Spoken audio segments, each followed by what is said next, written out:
ایک بار کا ذکر ہے، ایک چھوٹے گاؤں میں ایک شرارتی بچہ رہتا تھا جس کا نام علی تھا۔ وہ ہر وقت کھیل کود اور شرارتوں میں لگا رہتا۔ اس کے ماں باپ ہمیشہ اسے سمجھاتے، علی زیادہ دور نہ جانا اور شرارتیں مت کرو، مگر علی کبھی کسی کی بات نہیں مانتا۔ ایک دن وہ کھیلتے کھیلتے گاؤں کے باہر ایک پرانے کنویں کے قریب جا پہنچا۔ وہ کنویں کے کنارے بیٹھ کر پتھر پھینکنے لگا۔ اچانک اس کا پاؤں پھسلا اور وہ کنویں میں جا گرا۔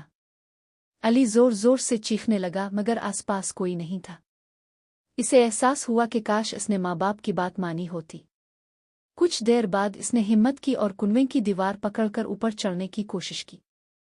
بہت محنت کے بعد وہ آخرکار باہر نکل آیا۔ گھر پہنچتے ہی اس نے روتے ہوئے اپنے ماں باپ سے معافی مانگی اور وعدہ کیا کہ آئندہ نہ شرارت کرے گا اور نہ ان کی بات ٹالے گا۔ سبق: 1. ہمیں اپنے والدین کی بات ماننی چاہیے۔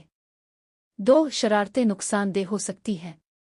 اگر آپ نے ابھی تک میرا چینل سبسکرائب نہیں کیا تو مہربانی فرما کر سبسکرائب کر دیے تاکہ آپ کو اسی طرح کی ویڈیو مزید دیکھنے کو ملے۔